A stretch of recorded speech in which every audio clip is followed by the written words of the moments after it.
Hi, I'm Samuel Prather. Welcome to A Reason to Create. This is a special show that I do where I just talk about techniques using a digital audio workstation. My weapon of choice is Reason and has been since 2003, but the techniques that I'm describing here today will probably be applicable to your DAW as well, with a little bit of creative thought. This is the third video in a series where I've just been talking about programming MIDI, specifically jazz drums, jazz bass. And in my last video, I left off explaining that I had found a way to create MIDI for a song without having to buy MIDI packs or program manually myself. And I'm just going to get right to it. The way that I do this is an app on my phone called iReal Pro. Okay, iReal Pro has a ton of amazing functionality. I recommend it to all of my students. I recommend it to anybody that does anything even slightly music related. It basically allows you, and I'll probably do a whole nother video on ways that you can use this program in conjunction with your DAW to teach and create. But I'm already in part 3. I'm not really trying to take it to part 4 today. But basically, you can import songs that exist already, or you can manually draw in your own chord changes. And this little play function will let you toggle between styles. I'll go with medium swing.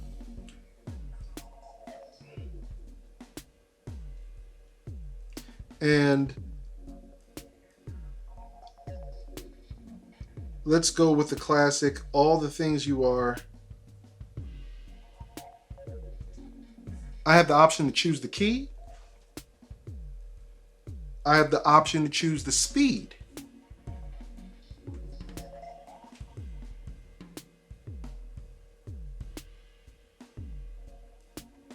You can also tap the tempo. I can also change the number of times that we're going to play through the chart that we have. And when I hit play,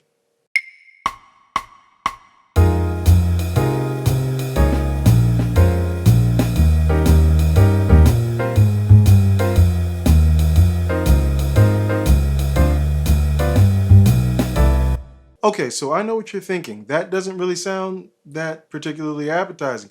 Well, there's two big limitations on this. One is that it's a phone. It's an app on a phone. So they're unable to load a bunch of super high quality samples. So it's not so much that the programming is so terrible as much as the samples themselves. If I were magically able to hear these same notes played with better samples, but how could I do that? Well, that's not just a pie in the sky wish. The app will allow you to export in a variety of ways. You can share the chart in the app's proprietary format, the iReal Pro format, directly kind of phone to phone to your buddies, or make a PDF, XML. But you also have the option under Share Audio to share MIDI. Booyah! So if I wanted to send All the Things You Are to my MacBook Pro, I would do so. And now it would show up right there in my downloads folder. So before I move on from the app, as of this recording, I believe it's 15 to 20 bucks for the application, but you have the ability to carry around thousands of songs with you or create your own. Definitely check the app out. It's for both Android and for iPhone, so there's no reason not to spend the best $14 you'll ever spend if you have any affiliation with music at all. I don't have any endorsement and I'm not getting paid. I just really love this app and encourage everybody to get it if you have anything to do with music. So anyway, now let's talk about what happens now that we've got this on the computer.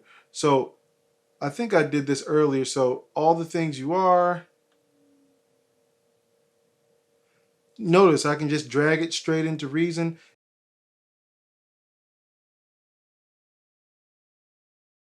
Like, I don't know the process for every DAW, but generally import MIDI file would be how you'd go about doing that.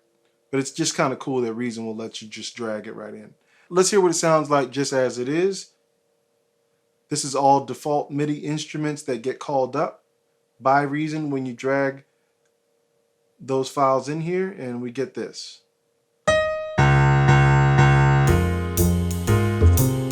By the way, that's the click being interpreted by MIDI. I'm just going to mute that.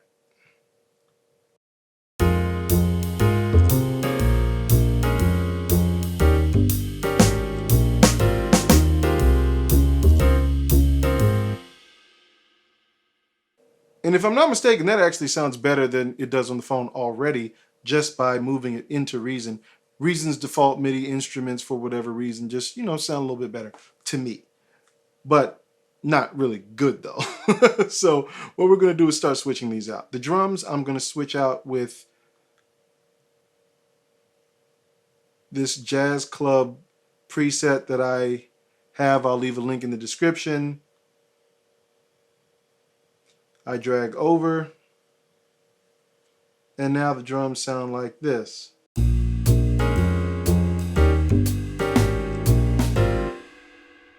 Not much better.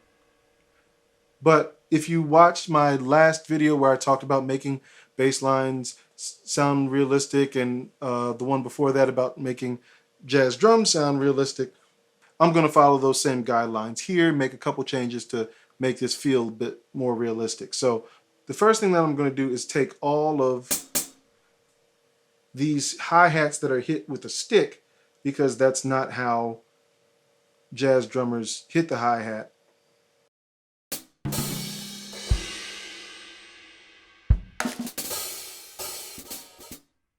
That's the sound. So already that is going to change things drastically.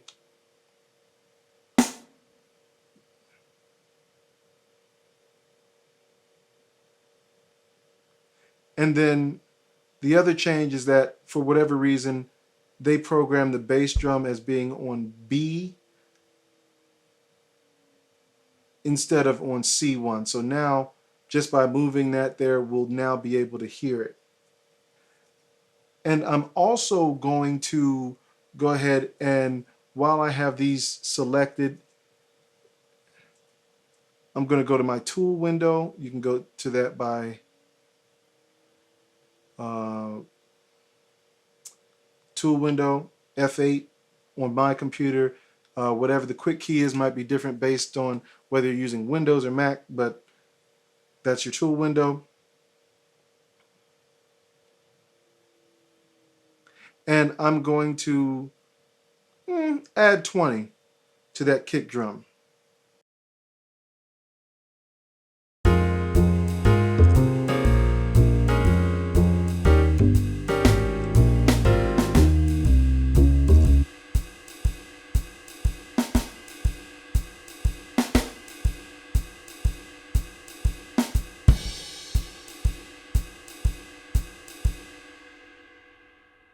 Okay, so that sounds a lot more realistic, but still not knocking my socks off yet. What I'm going to do now is I'm going to go and hit random on this whole thing. About 40%. And then I'm also going to take 15% down on the velocity across the board. And now I have this.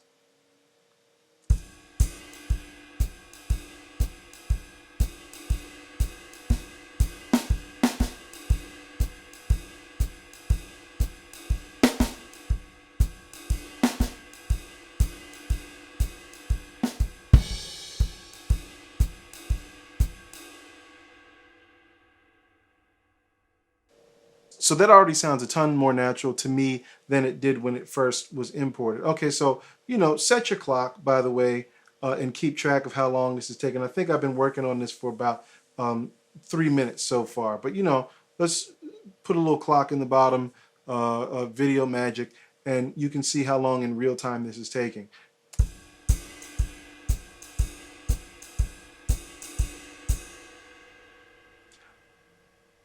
In my video about drum programming, I talked about some of the things that I transcribed so that I could just drag and drop them into the timeline rather than having to program them manually. And I'm going to do that now. So this is a stutter splash thing, I'm going to call it. It's the sound that is very common in jazz drummers, but for whatever reason, the iReal doesn't use this particular rudiment. So I'm going to just add it in a couple places in different spots. So I'm going to put one here, and I'm going to put one here, and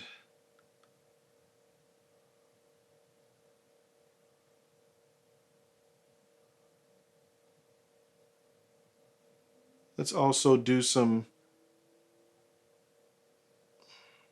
stuff with the kick drum here, and I'm going to throw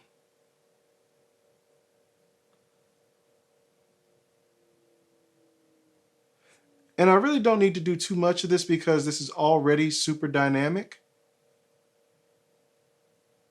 But let's see what we have.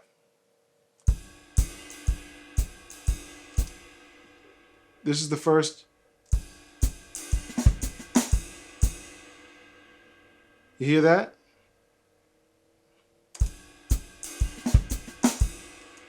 So I just dropped that variation right there on top, and it plays the variation that's on top, not what's underneath.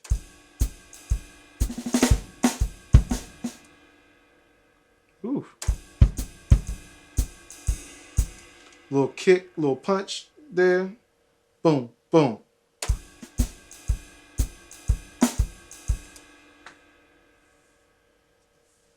Okay.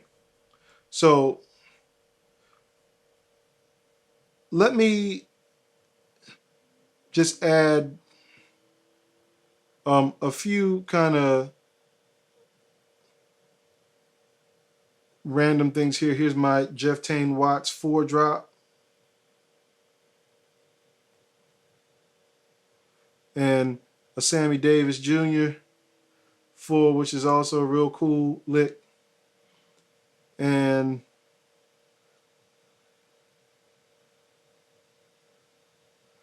I'm going to do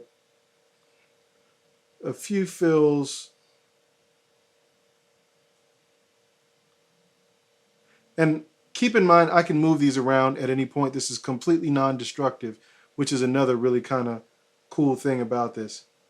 So this is what that sounds like. This one. Pretty cool. This one.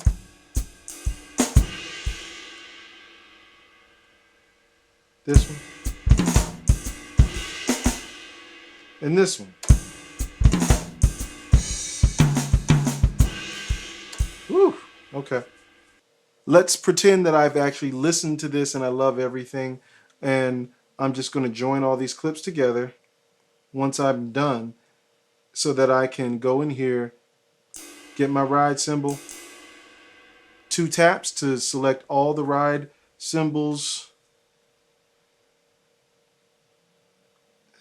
and I'm going to move those to a new lane, and then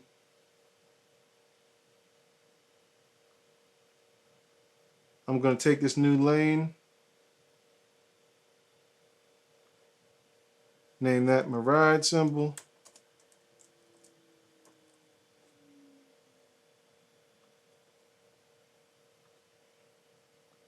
I'm going to go back in, find that's my hi-hat. I'm going to move those to a new lane. And I'm going to select all of these. And I'm just going to go to my tool window, and I'm going to add pretty much all the way to the top. I'm going to max them out and then do a little random on it so that it's not always hitting exactly full, but these for whatever reason are never as loud as I want them to be. So the limitations of the Reason drum kits, programming stuff, is something that I covered on another video, but you're not able to individually manage the volume on individual samples. That's one thing that I wish I was able to do. So Reason, if you're listening, help a brother out. But yeah, I maxed these out so that I can have that 2 and 4 really kind of come through.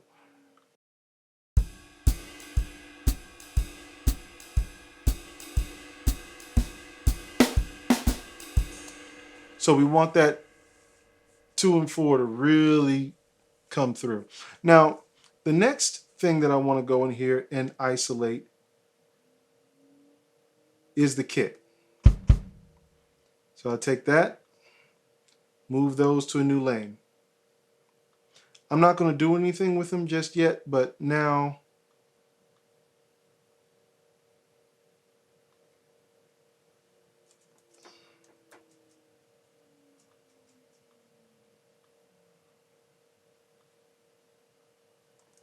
it's important to stay organized as you do these things because it's real easy for this to get messy.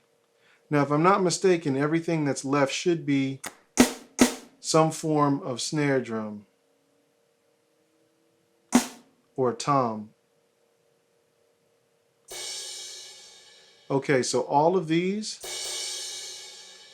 I'm going to select these and just move them from C sharp to this, which is a crash on the ride. Okay, so I explained the difference between these in a previous video, but you always want to use, not always, but most of the time you want to use that B2 ride crash when you're playing jazz as opposed to the one on C sharp 2. And I'm also going to go back in that tool window and I'm going to drop the velocity on that because that sound does not need to be particularly loud. And when it does need to be loud, we want it to be impactful. So we got snares.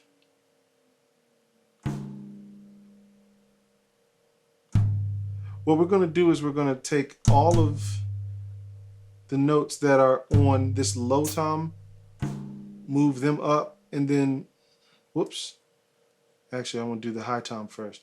So all the notes that are on this high tom, we're now going to move up to that tom.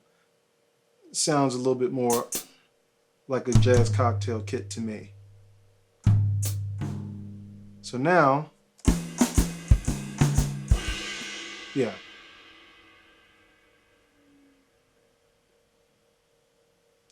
And I think that takes care of all of that programming.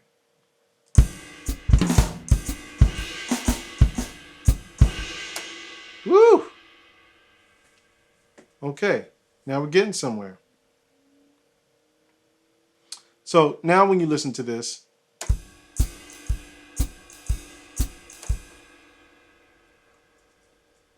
I'm going to add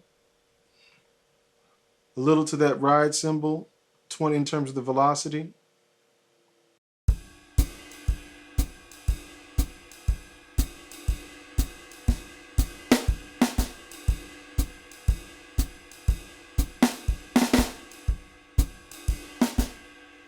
So that snare I'm going to drop because a jazz drum is not really going to be dealing with it like that.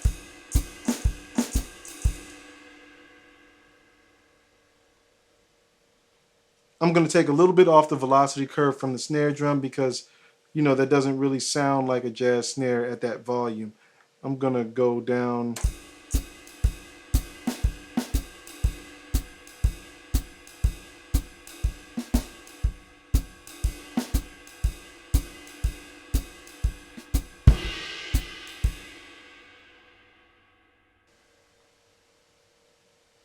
Already sounds better by a mile. Okay, now the next thing that I'm going to do, so we've sweetened up the drums to a degree that I'm comfortable with for right now.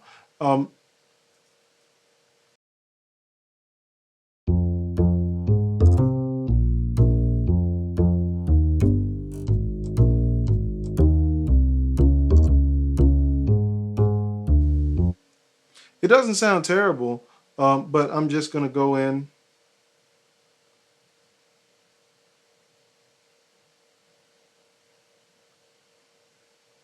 and go into our tool window, and I'm going to randomize everything happening in here by, let's make it 50%, because upright is very difficult to play evenly. And I'm going to actually go to this other track where I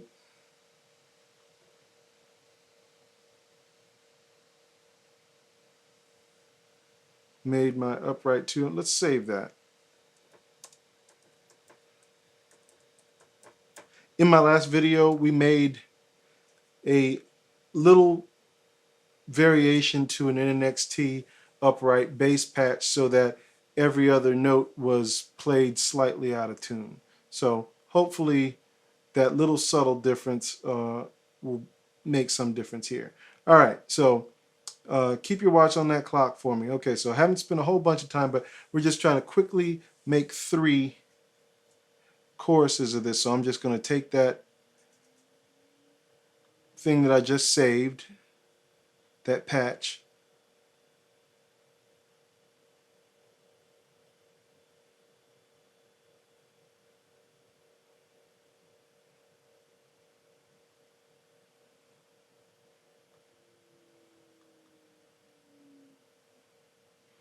and right there by in alphabetical order, upright 2 with the pitch variations that I said, and I'm going to switch that in.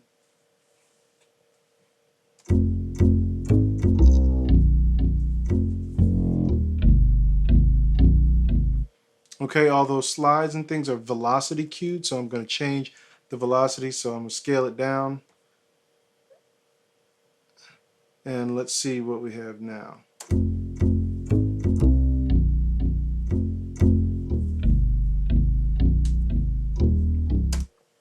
Okay, so there is a difference in the way that this patch is pitched.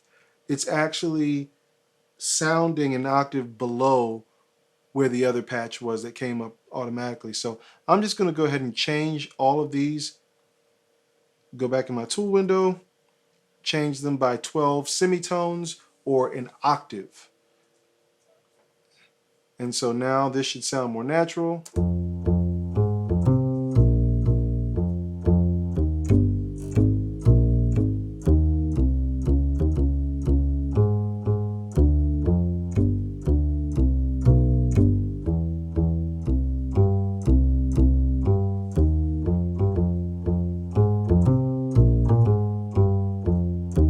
Okay, so if this was a track that I was producing, then I would probably go back in and remove some of these places where the bass hits the same note twice. It's a little awkward in some places. But for the purposes of this, I'm going to show you that this can be done without any programming at all in terms of writing notes in, so I'm not even going to mess with that. And last but not least, for this instrument, I'm going to put it on B2 in the groove mixer. You can do this manually in other DAWs. Just slide your notes over to the right a little bit. But this is a non-destructive way to do it that I like specifically about Reason. So I'm just going to take it 22 clicks over so that it feels like the bass player is a little behind the drummer to create a little bit of tension. All right? And now when I hear the drums and the bass together, I have this.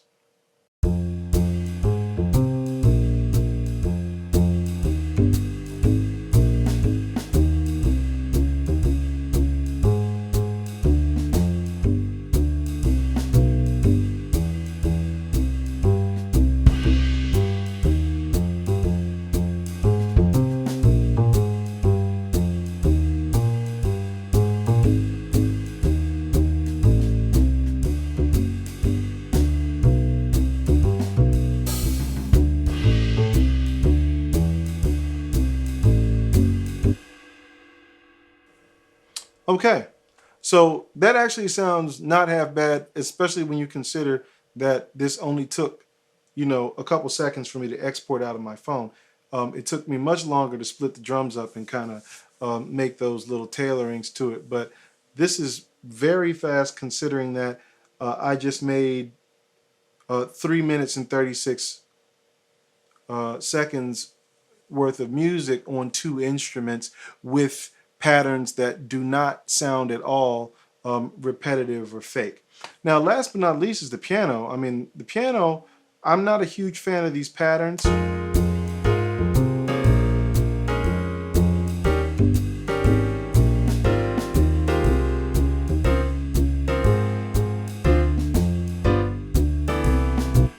And the sound, obviously could sound better. So what I'm going to do is I'm just going to take a Reason piano.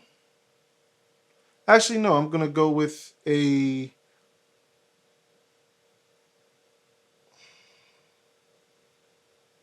Radical piano.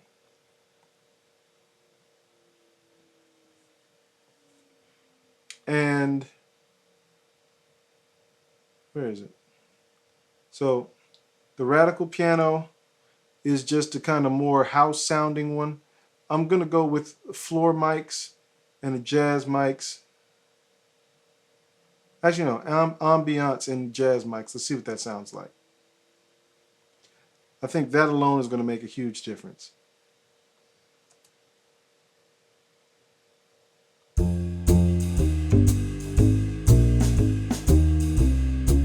Oh, for whatever reason, the MIDI has the volume set down at 0. Let's turn this up, and I think we should be able to hear it now.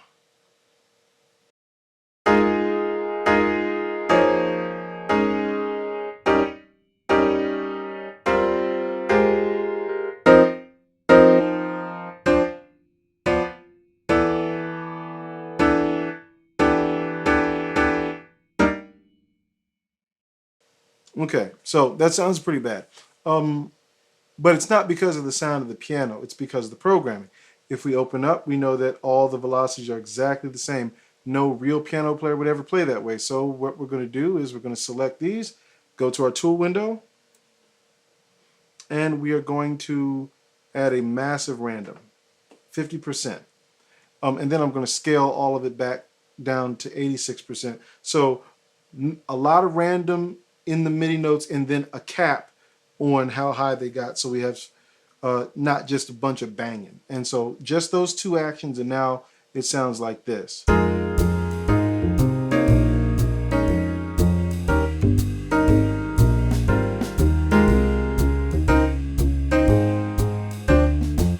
I'll take it down some more.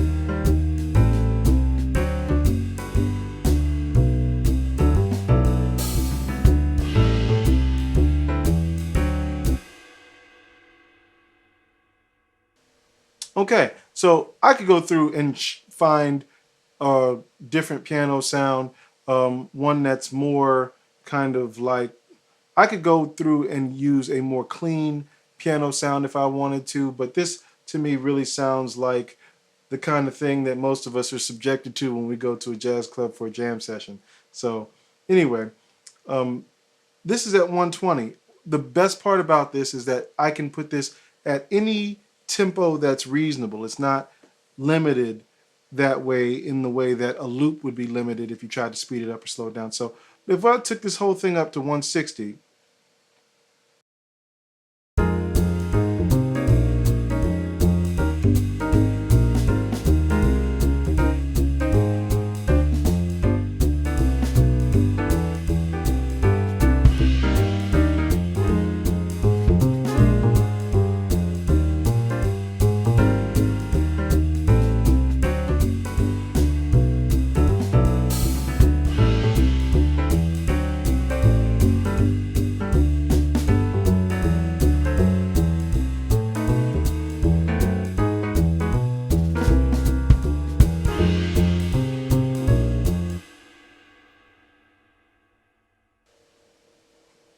All right, stop your clock. So if I'm not mistaken, even with my talking and stopping to explain this, I spent 25 minutes, not even 25 minutes, programming 3 choruses of drums, bass, and piano.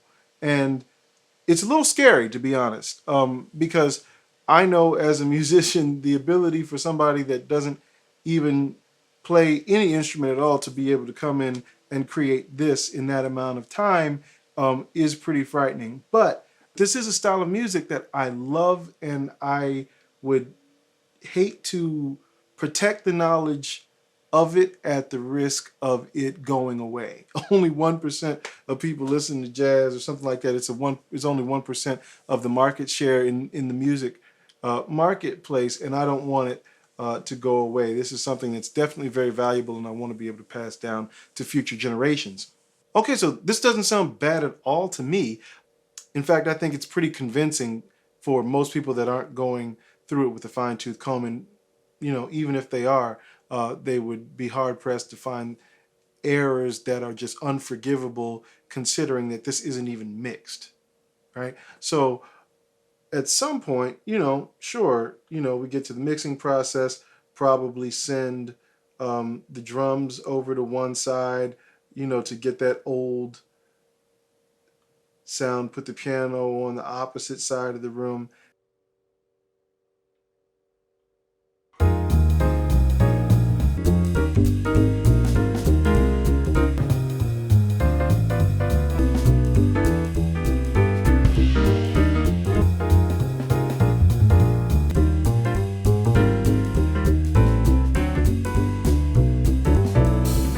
There you have it. That's how you can use iReal to create unlimited bass lines and drum patterns for your songs. All you have to do is learn how to enter them in, and you can create as many choruses as you want.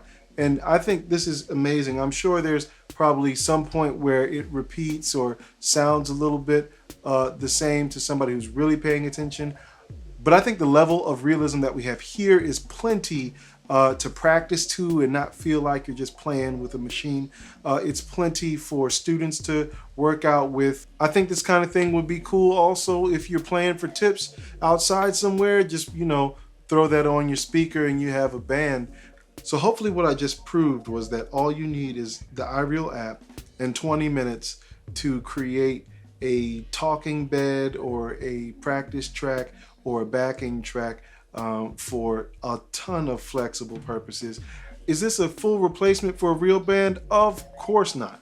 There's nothing that replaces the interaction and the energy that happens between real people when they play. But that does mean that you don't have to have those same general MIDI instruments when you send out tracks to people to learn your music. If you're still here and you've watched all 3 videos, then by all means, at least give a brother a like and share and leave a comment down in the comment section about what you think. What would you use your digital rhythm section to do? Does it sound as real to you as it does to me, or am I just crazy? Leave it in the comments. If you found this video useful, there's a couple ways that you can help me make more videos like this. One is go to my website, samuelprather.com, grab my music, maybe a t-shirt or something like that. All those little purchases help me get the budget together that it takes to shoot these things and cut them and do the research for you. Not to mention, if you go to my website and sign up for my email list, I'll send you the beta version of my Go Strings patches, and there's a video about that you can watch. But it's a very realistic set of strings that use all the samples that already exist in Reason, and they rival anything out there as far as I've seen. All right, I think that's it. I'm Samuel Prather. Thanks for tuning in with us. I hope I gave you a reason to create.